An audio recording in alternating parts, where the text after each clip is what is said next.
Good morning. Hello, and welcome to Conversations in Trans Inclusion. Today's webinar is hosted by People3. We are a diversity, equity, and inclusion firm based in Nashville, Tennessee that focuses on research, assessments, focus groups, education, and training, all things to support DEI strategy in organizations, and we work with clients all over the world. We are extraordinarily honored to have our panelists on the call today, and we are also very honored to have all of you that are joining us. Thank you for being here. My name is Candace Warner. I'm the founder of People3. I want to introduce our amazing moderator, our DEI senior specialist at People3, Zarita Fears. She has been talking about and advocating for diversity, equity, and inclusion for over 20 years and has created and led and built out DEI efforts at major companies in Nashville. You're going to learn so much from her and the panelists today. Zarita, I'll turn it over to you.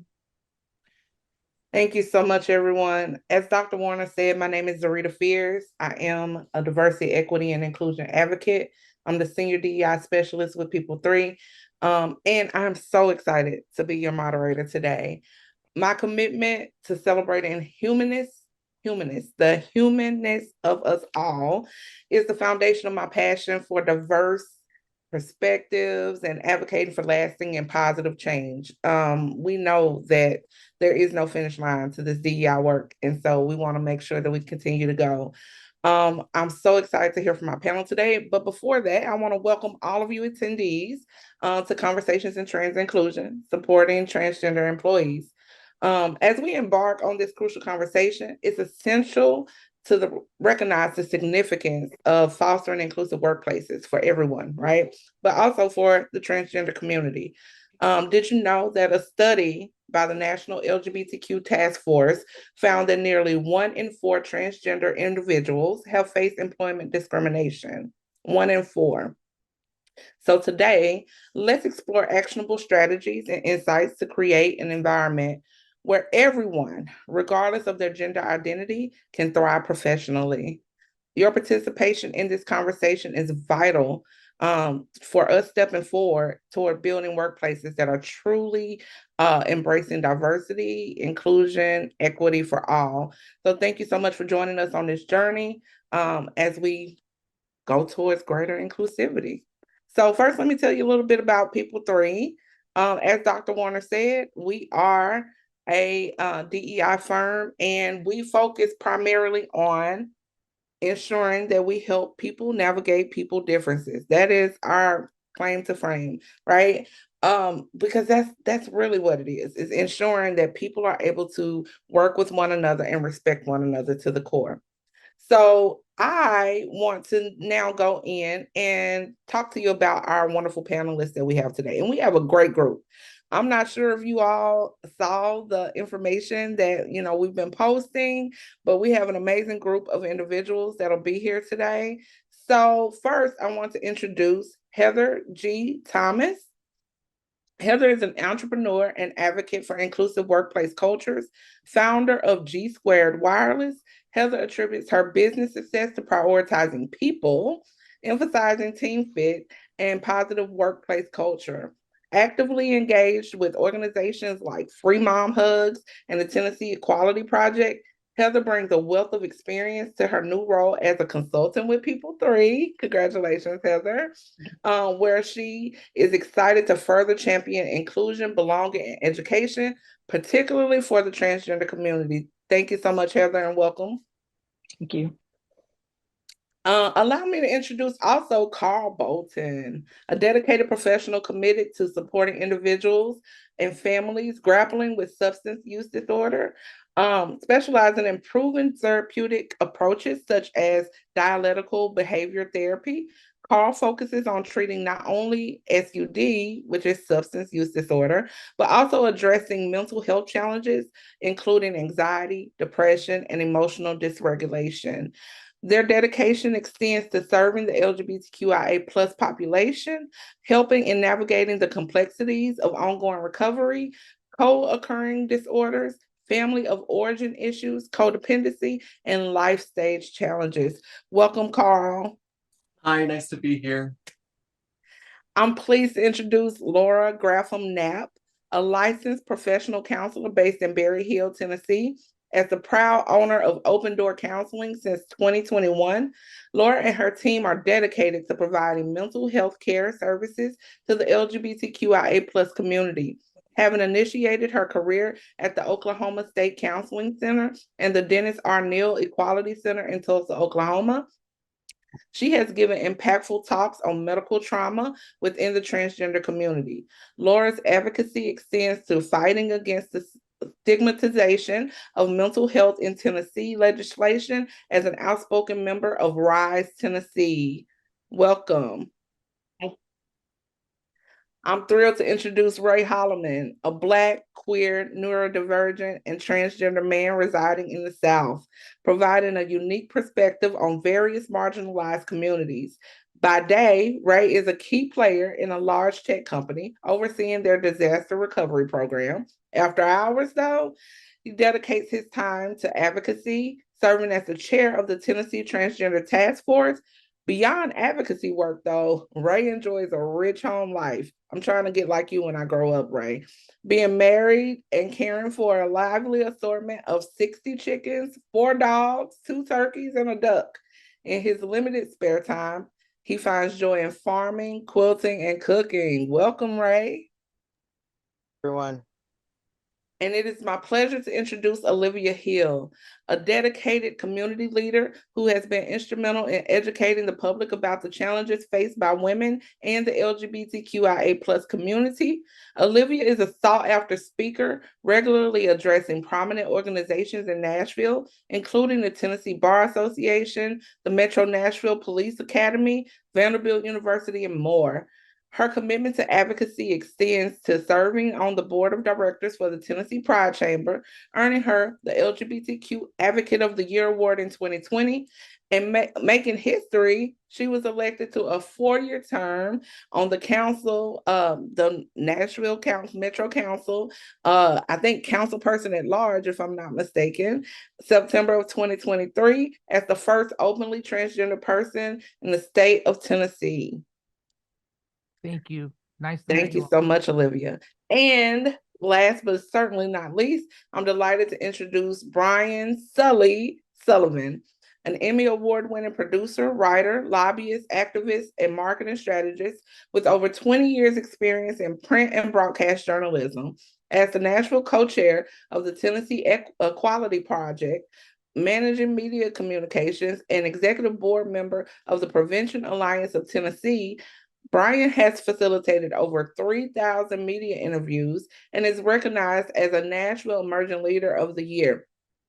His leadership in campaigns for addiction treatment, equality, and mental health care is complemented by his role as CEO of Sully Public Relations and active membership in several relevant organizations. Welcome, Sully. Thank you so much. So great to be here. Absolutely. Thank you all. So that is our wonderful panel. I'm so excited to get to hear from everybody. So let's start off with our guiding behaviors. So we are asking for you to understand that this is a safe environment. I think that's probably the reason why we're all here, right? It's because we want to gain a higher understanding and we want to make sure that we are heard and our perspectives are seen, as well as getting to know other perspectives as well. So we are committed to creating a safe and inclusive space for all participants. So remember that. Respect. Please be respectful of diverse perspectives and experiences shared through this conversation. You may hear some things that you may not have ever heard before, have seen before, but that's okay. That's what DEI is sharing those different perspectives and trying to understand one another. And lastly, questions and interactions. If you have questions, there is a Q&A button at the bottom of your screen. Feel free to use that to submit any questions, and we will address them as time permits. And also in the chat, just feel free to engage with one another. We want this to be very interactive. We want you to really understand, and be clear what's happening in the room. So with our basic housekeeping taken, let's get started. I want every one of our panelists to answer this question. It's a very simple one. To lay the groundwork for our conversation, could you offer a single term or concept that you think should occupy the minds of our listeners today? Let's start with Sully. I would say openness. and Open love. and love. Love that. Olivia? Being one's true, authentic self is the hardest but yet most rewarding thing you will ever do in your life. Thank you so much. Ray? Intentionality. So important. Carl? I love the term disparate impact, which means that the systems that we participate in sometimes appear to be set up to be equitable, but there are certain people that always get left out. And so thinking about how each of our lives may be part of that system. Thank you so much. Laura?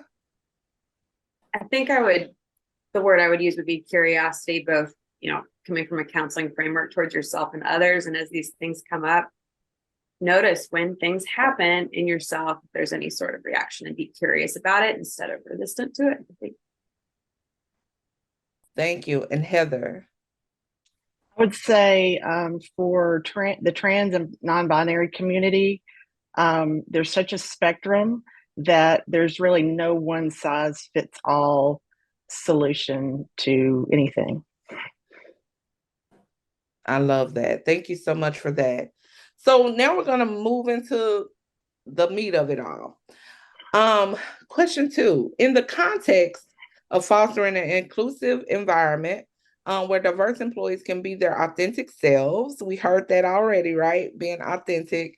What trends are you observing in organizations when it comes to promoting the mental well-being of transgender employees and establishing supportive structures? Sully, I would love to hear your thoughts on that. So one of the things that I've seen a lot of businesses do now, and it is now normalized, is when you introduce yourself, I'm Brian Sullivan, I'm Sully, my pronouns are, because that takes the fear and the onus off of the trans person that you work with to feel like they have to say something or feel like they shouldn't, because you're taking that initiative and doing that. Also, gender inclusive restrooms, making everyone feel safe and comfortable. But little signs, I think, that people can trust you as a safe space. Like, I have this little pin that goes with me. I have a transgender flag if I'm working at a desk. So anyone who works there knows that I am safe for them to talk to, and that I'm someone who they can be themselves around. I love that. Thank you so much. Being their authentic selves around. That's great. Olivia? I think the thing that so many people are starting to do now is they're educating people on all of the things that fall under the umbrella of a trans person.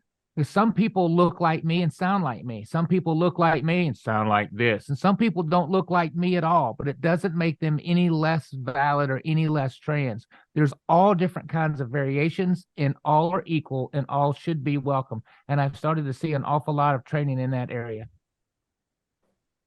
I think that's great training. And I think that goes along just in general with people. We're all very different and look very different and sound very different. So it shouldn't be, a way to treat someone based on their looks or how they sound to you, right? It's about treating people the way they want to be treated. I love that.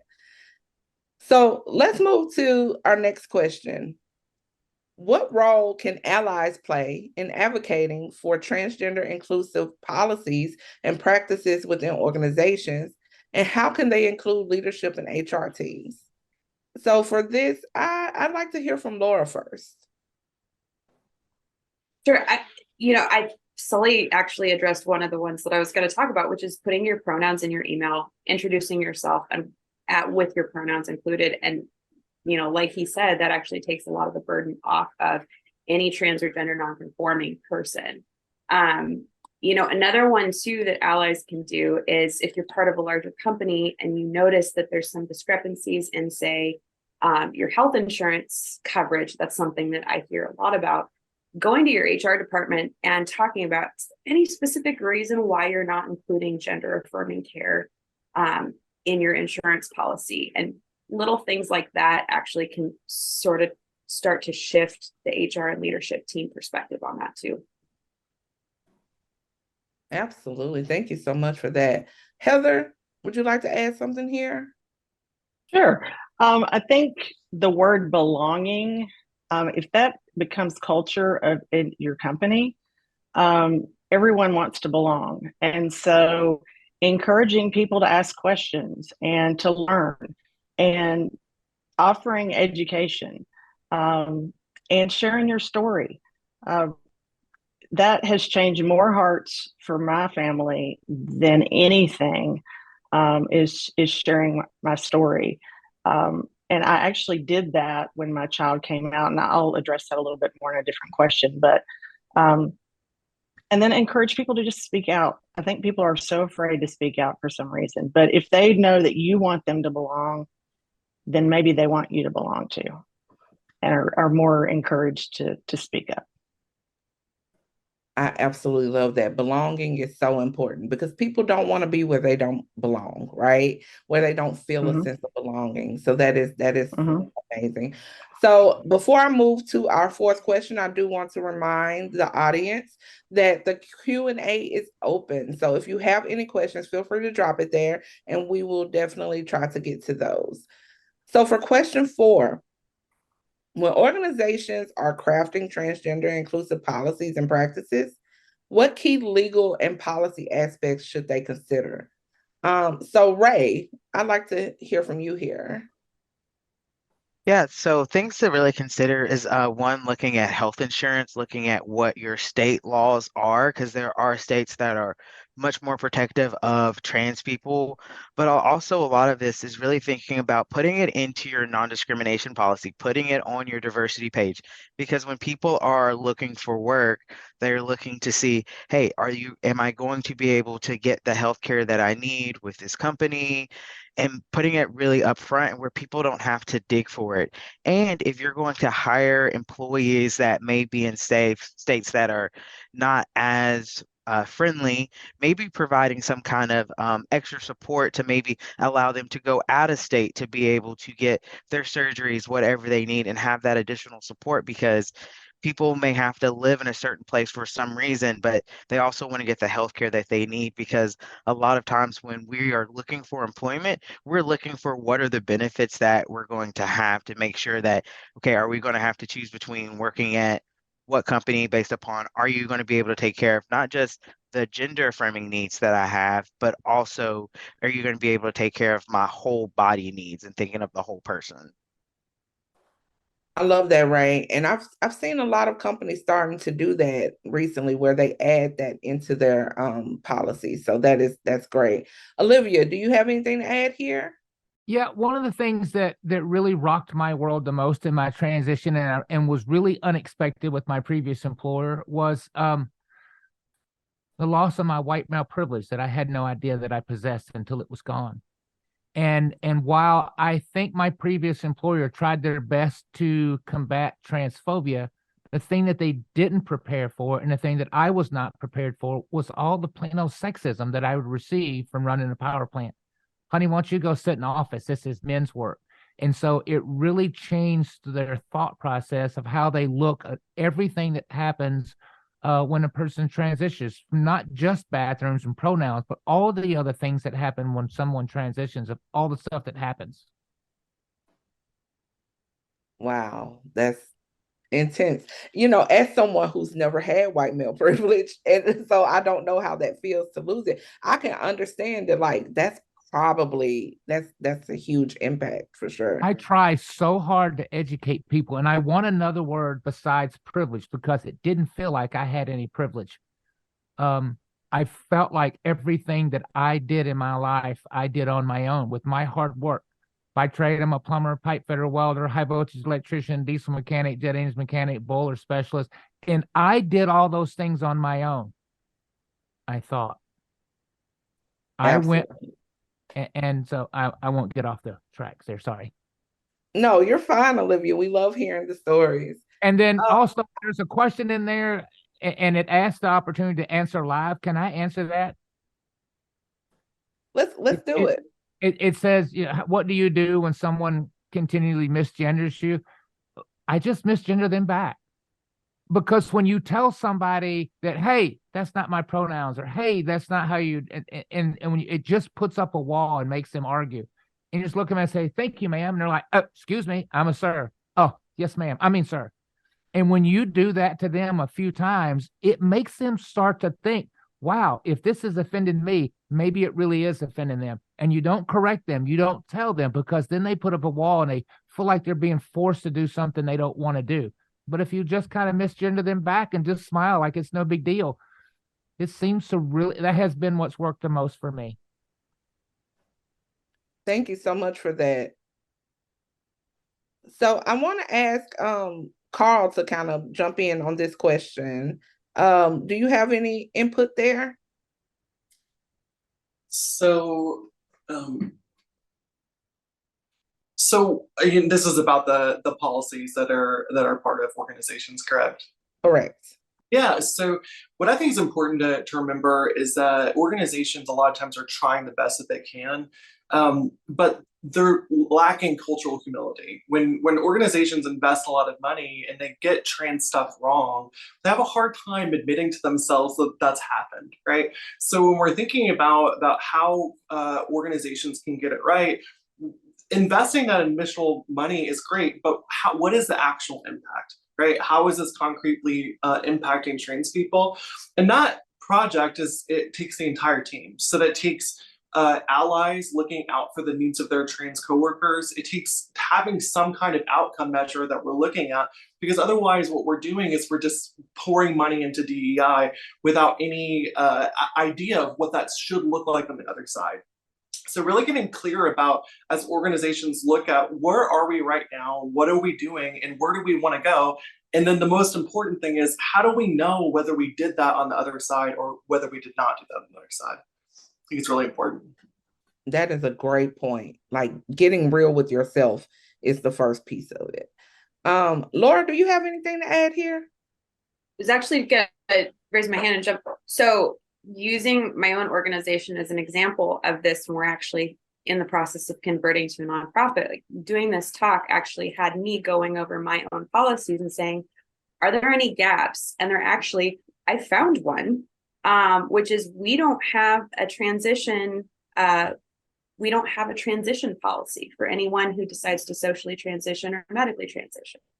The Transgender Law Center has a great template for that for anyone who wants it. And so I think speaking to legal and policy aspects is just to, like what Carl said, what she said earlier, like be open to the idea that there are new things that you can implement and not get stale.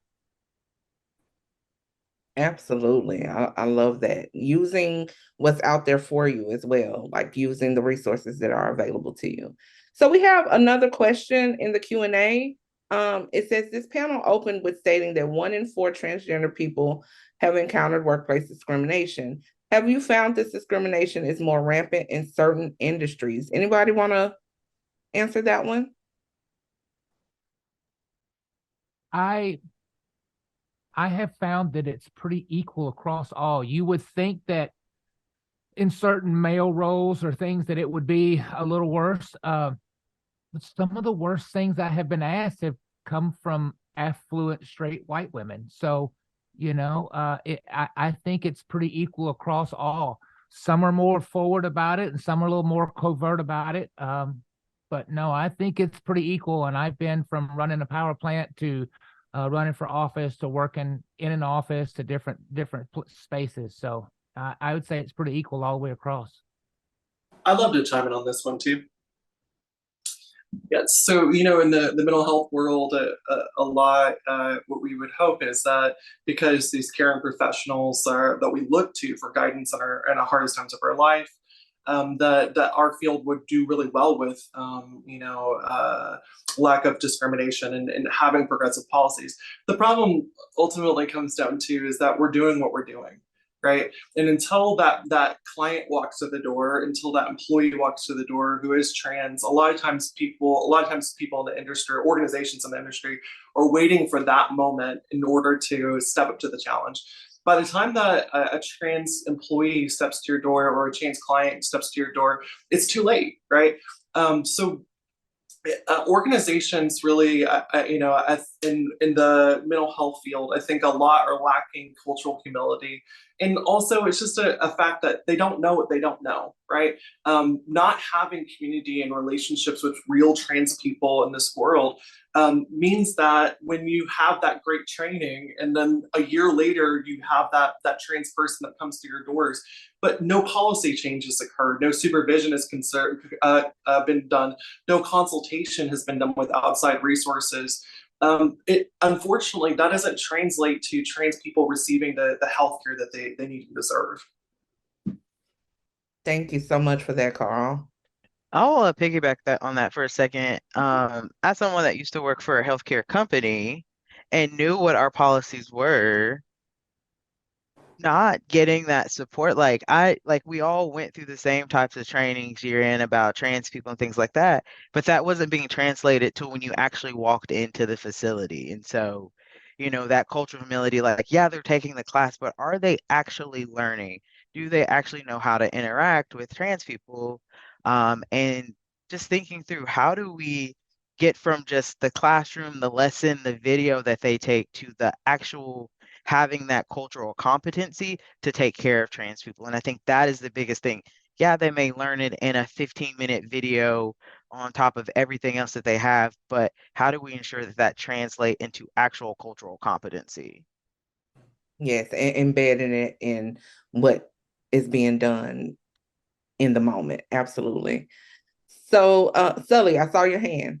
Well, I was just going to add, when I was doing PR consulting, there was a rehab that talked to me, kind of echoing what Carl was saying. And they said, well, we've got a trans person that's being admitted. It's our first trans patient. They were using they were like, we don't know. This is our first trans patient. Where do we put them?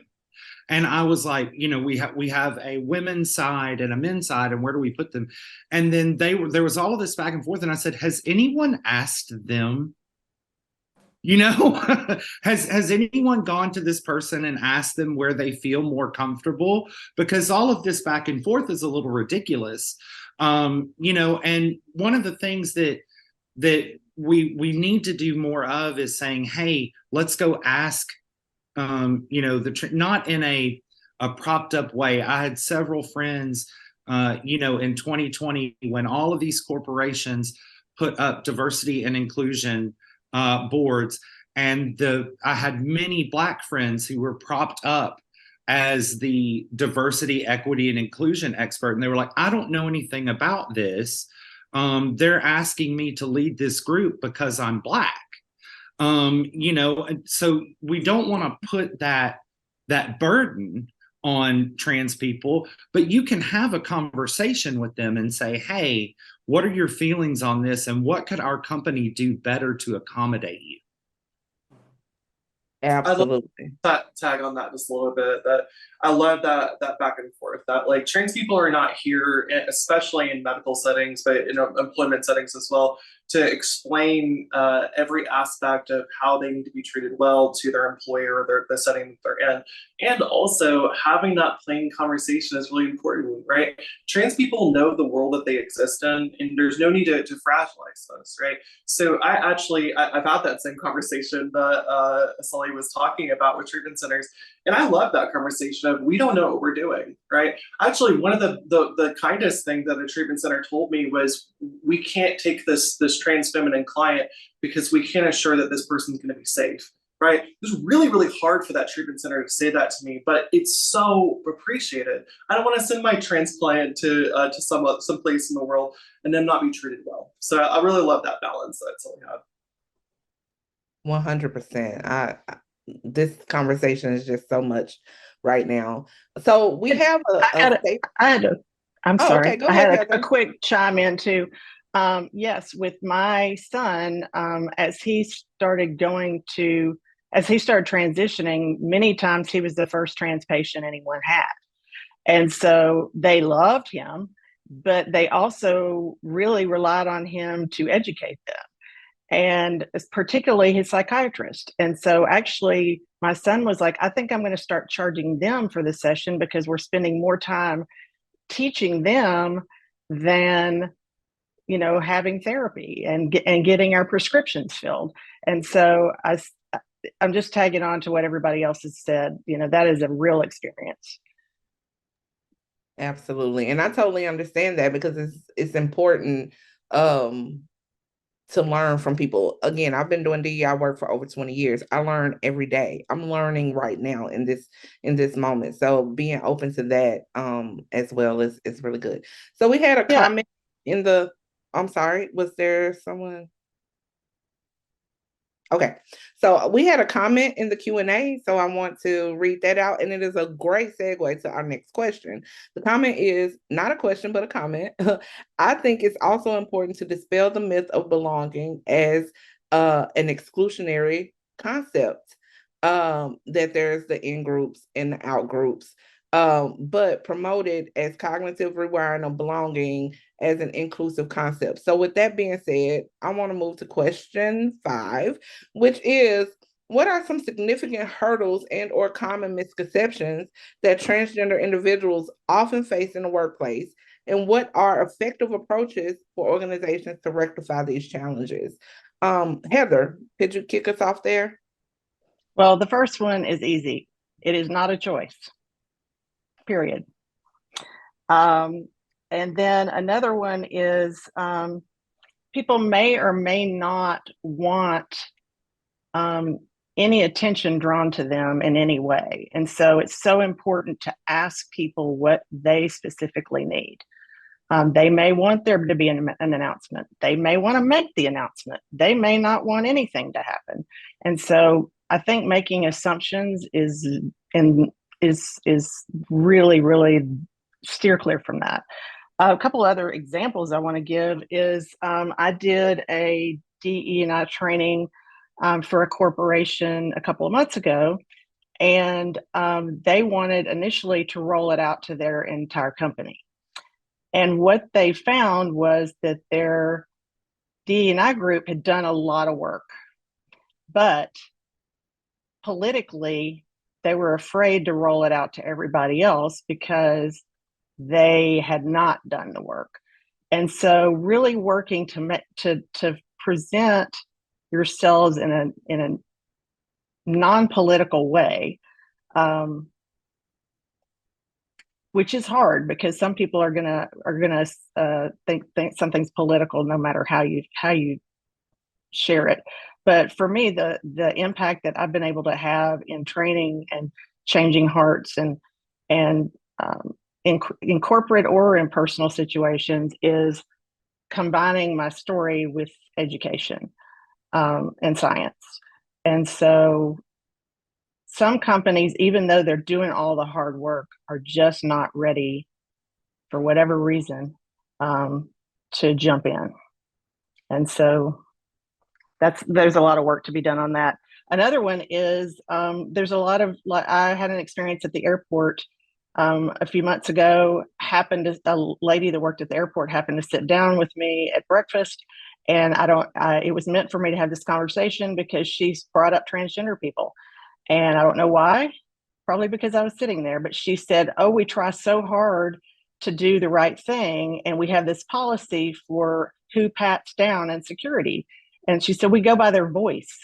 I was like, so there's, there are so many misconceptions. I just say, do your homework. Don't make assumptions. Don't think that, kudos for trying to do the right thing, but also make sure you're using the right resources to find out. To me, the answer would be ask them, ask them who they want to pat down.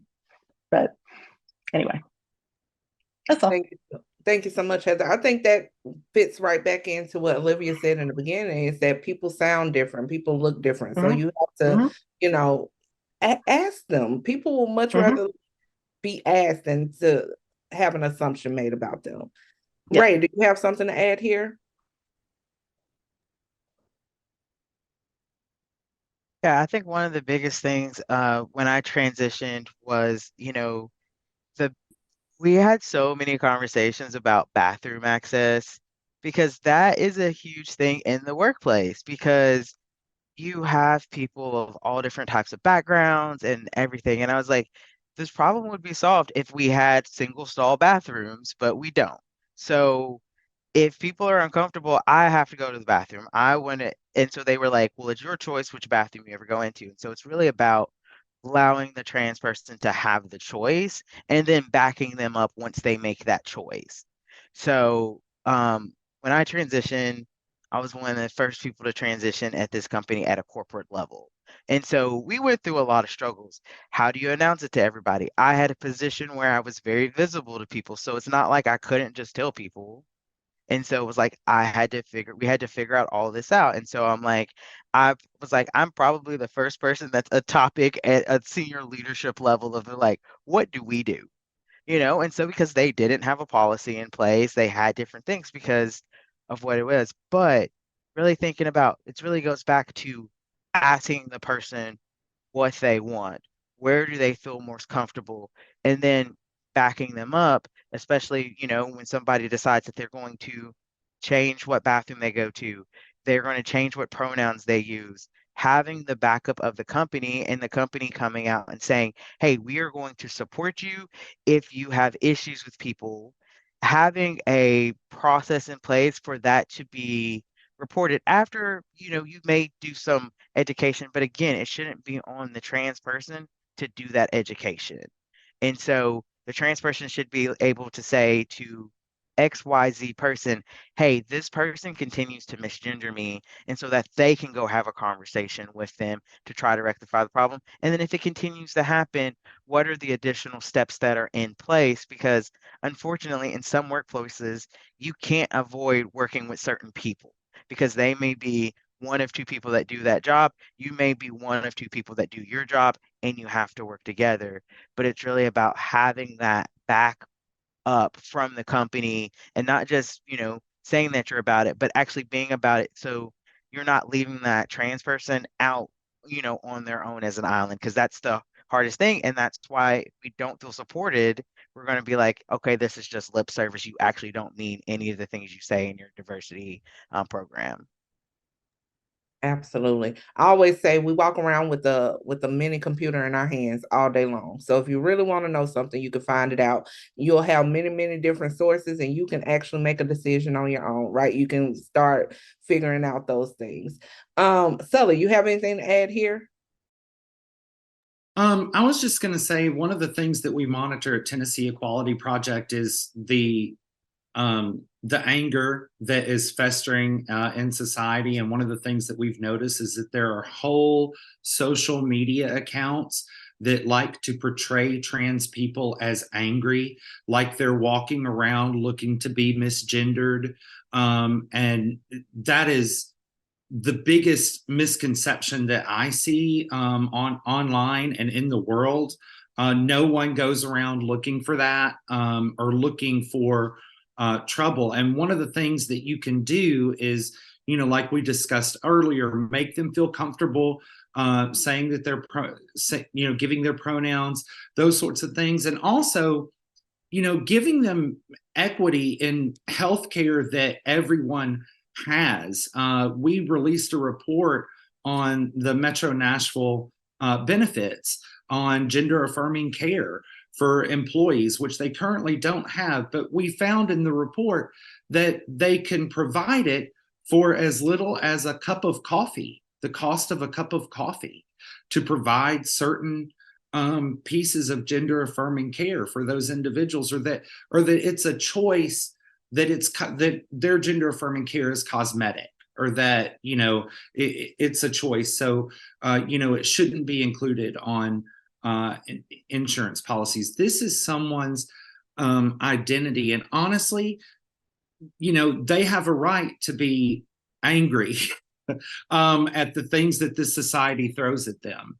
That person may have just had too much that day, and it's being exploited everywhere. And so anything that you can do that can ease the challenges that they face, waking up and being bullied every day by society, by giving them the health care that they deserve, by giving them the benefits that they deserve and by recognizing what they're feeling and saying, how can we help? How can we accommodate you? That makes all the difference, I think.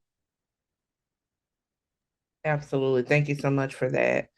So we do have a question I want to get answered here. So in the chat, someone asked, is it okay to use transitioned or ask someone if they've transitioned or anything around that? So who would like to take that one?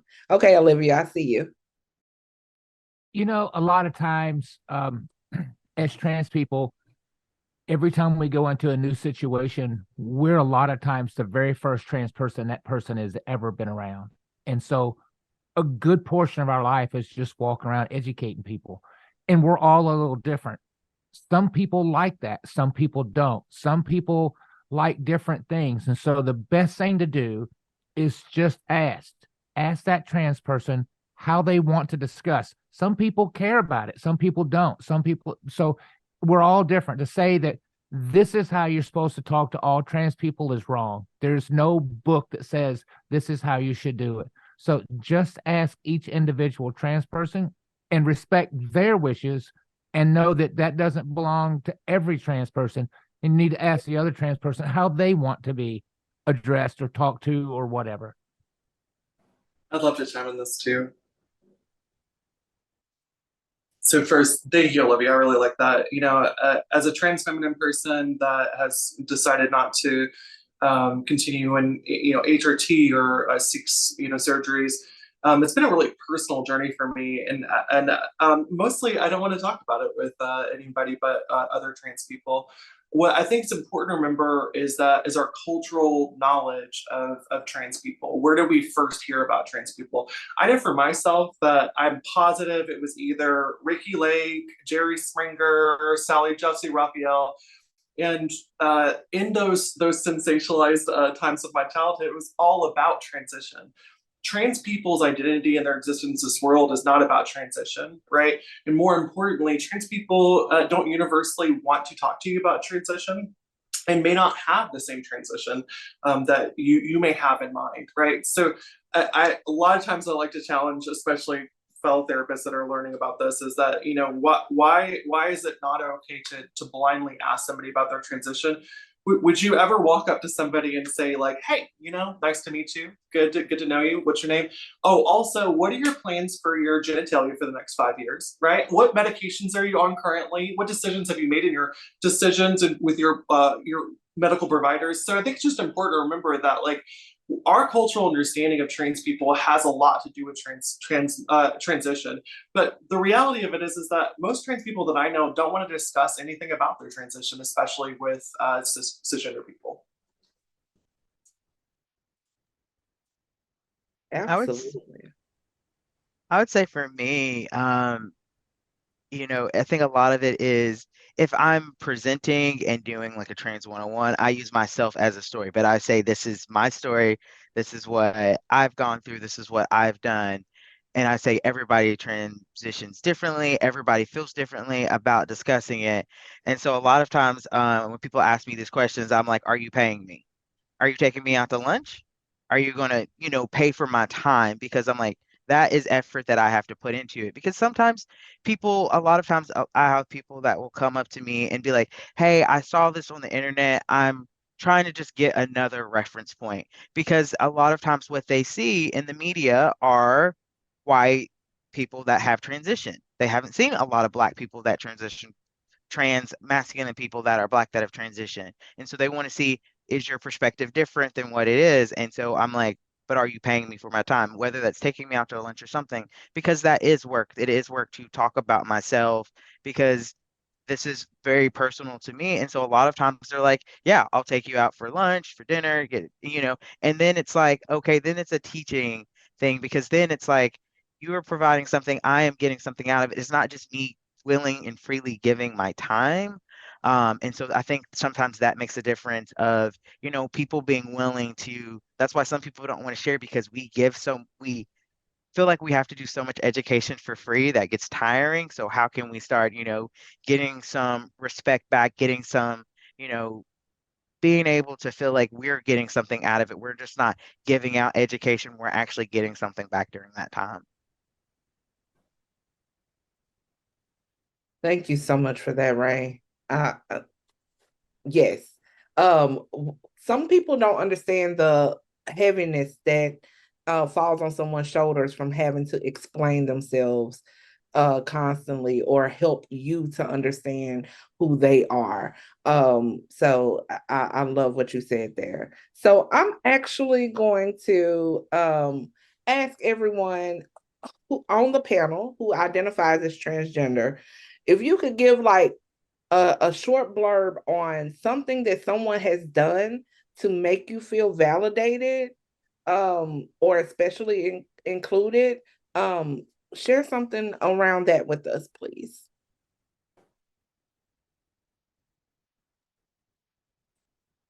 So I can start. When I transitioned about 7 years ago, it was rough and rocky trying to transition. I worked in an organization that globally was 300,000 people.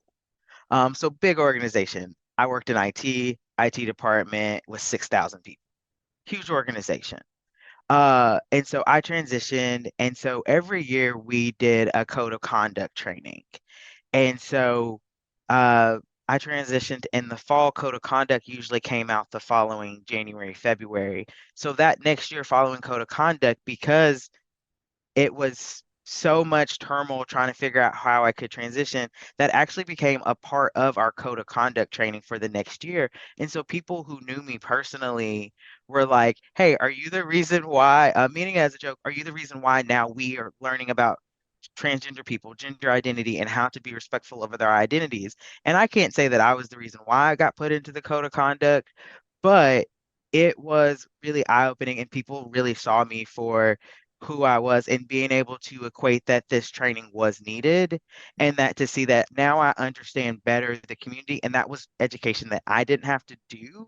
And so that really made me feel really validated by the organization that I worked at, that, they were seeing this as something that they needed to educate the entire company on. And so to take 15 minutes out of an hour training to talk about gender identity as one of the foremost topics was something that really made me feel included and validated in the work that I did on a day-to-day basis.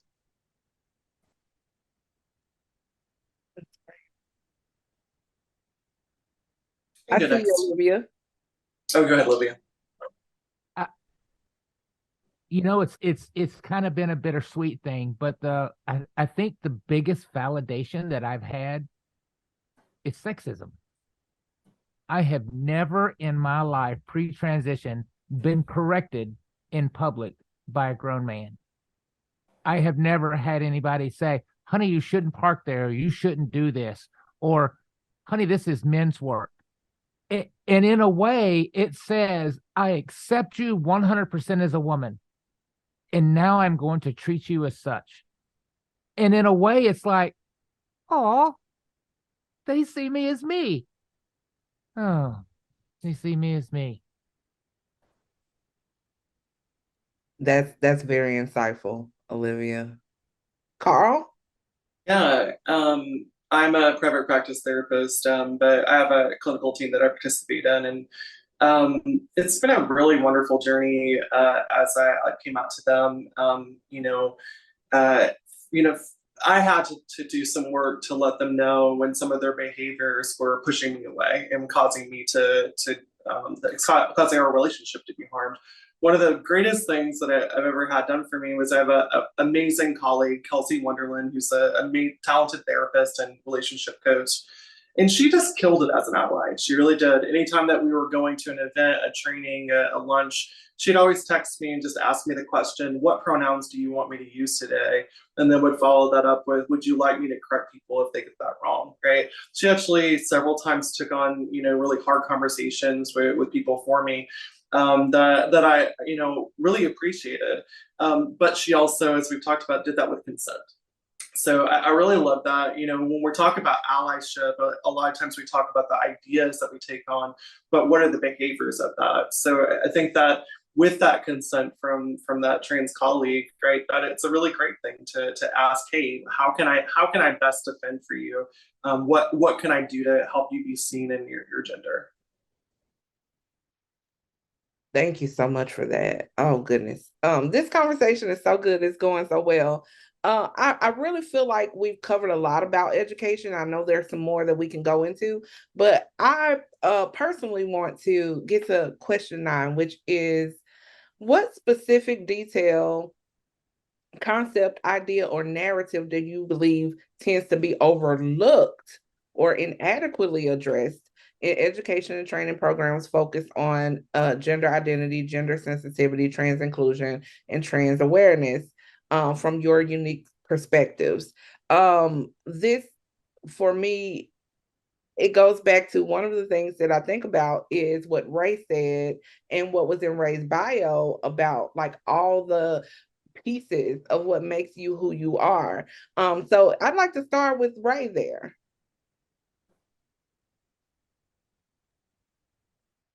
Yeah, so for me, I think it really is that intersectionality. Like, yes, I am trans, but I am also Black. I am also neurodivergent. I am autistic. All of these things impact how I interact with the world. And so by focusing on just one thing, yes, that's great, but that doesn't account for how else I may show up in the world. And so it's like really starting to think about how are we ensuring that we are thinking of people like the whole person, their whole identity, and not just necessarily focusing on, yeah, I'm trans. That's, a really big deal right now. If we're looking back, but it's also really a big deal to be Black in this country, so I deal with things that are differently. When I transition, I was 26 when I transitioned. So spent most of my life growing up as a Black female, which comes with its own set of risk, to now being a Black male that comes with a new set of risk. And so I have to learn all of these risks that I did not grow up. I did not start my adulthood with these risks. And so there are things that I have had to try to navigate and figure out, okay, where does this interact with? But I also don't have the background and the history of growing up as a male. And so sometimes people like, oh, well, don't you know how to go into a barbershop? No, I've never been in a Black barbershop. I used to go to a salon and get my hair done. I've never stepped into a Black barbershop. I don't know how to interact in this space. I don't do sports. I don't know what to do. And so it's really thinking about how are people showing up and making sure that we're not just focusing on one part of the identity, but an entire person's, because each single trans person is unique in how they are going to transition, how they show up in the world. And so we have to look at the whole person and not just one part and piece when we really start talking about it. And I think that is what is so overlooked. We see the people who have the famous Instagram accounts and stuff, and that's great and good, but their experience of being trans is going to be a lot different than the trans person that is underemployed, can't get a job, can't get their documentation updated because of all the systems and barriers that are in place for that. And so that is what I think is one of the biggest things that we need to do more training and awareness around. And what I try to, impart into people is just that intersectionality of all of our intersecting identities. I love that. Thank you so much. And I want to make sure that we get our audience answers as well. So the one of the questions that's in there right now actually goes along with question 10, which is what guidance or suggestions would you offer to allies seeking to enhance their effectiveness in supporting the transgender community in the workplace and beyond? Olivia, could you start on that for us?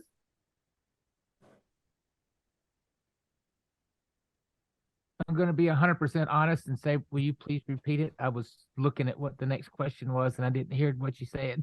Oh, okay. So yeah, it's what guidance or suggestions would you offer to allies seeking to enhance their effectiveness in supporting the transgender community in the workplace and beyond? Please know that we're new too. And I want to echo some of the amazing things that Ray said. We're learning our way too. I've never been to a hair salon to have my hair colored. I've never done so many different things that we're learning too, and we're learning how to be ourselves. I've never experienced vulnerability. I've never in my life worried about walking out of a bar at 3 o'clock in the morning down a dark alley and getting in my car. It's things that I had to learn. I had always heard people say, moms to their daughters, be careful on the way home, make sure you don't catch eye contact. And I never understood what that meant until it happened. And there's so many things that we're trying to learn too. So please be a little patient and understand that as soon as we say that we're trans, we don't immediately have an encyclopedia in our brain that knows the answer to everything. So yeah, we're all learning this together. I'm still pretty new myself, so we're all learning every day. And I feel like every day there's something new I've learned. Thank you so much. And Heather, can we get it? Oh, go ahead. Who was that came off? Carl? Oh no, that was me. Okay. Heather, I was going to ask from your standpoint, because it's from a different angle. Can you give us some ideas there?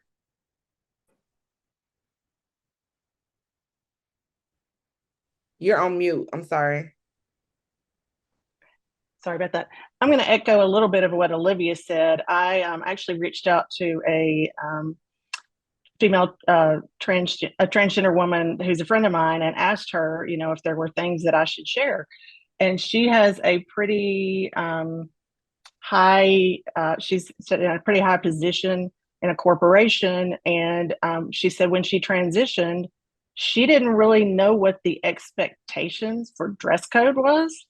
She said, because, they're just, she said she was just so excited to experiment with her clothing, but she didn't know what was business appropriate.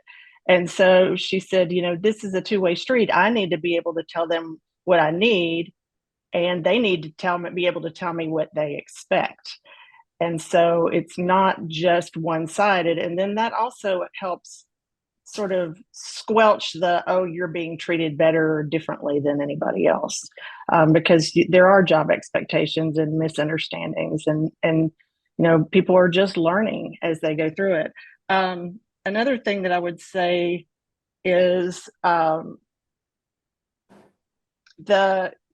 job postings are really important, because that tells a person on the front end if this is a safe place for them to apply for a job. And if you're using inclusive language, I think that's super important. Another thing that we did real quick in my business is that if you're inclusive about everything, then adding trans culture into that is much easier. If you celebrate diversity in every way and you don't tolerate any kind of discrimination against anyone from the get-go, and you lead with example, then it's much easier to introduce policies and things like that. And just people just know that you're not going to put up with them not accepting everyone for who they are. Thank you so much for that. So I want to end with asking if there's a singular message that you'd like the audience to retain from today's discussion. And I'd like to start with Carl. Cultural humility is everything. I'll go back to that term that I used at the beginning, which is disparate impact. Is that almost any organization that I work with and consult with in the mental health world really believes that they have set up their system to be equitable, right? And so it's a hard experience when they figure out that actually that like there are these groups of people that continually are mistreated.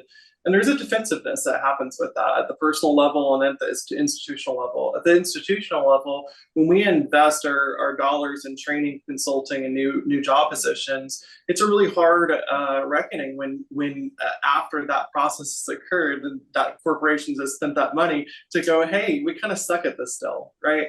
So what I would say is that our job isn't just done with training. Concepts and ideas are great, but if these concepts and ideas don't translate into tangible things that actually affect people, and I'm talking about in my field, like intake forms for clients, application, for jobs, our bathrooms, how we set that out, our medical plans. All of these things are things that we can't just figure out on the fly, right? We have to have a plan for it, but we also have to have that accountability to come back to the question. It's like, how do we know if we are doing this job correctly or if we're not?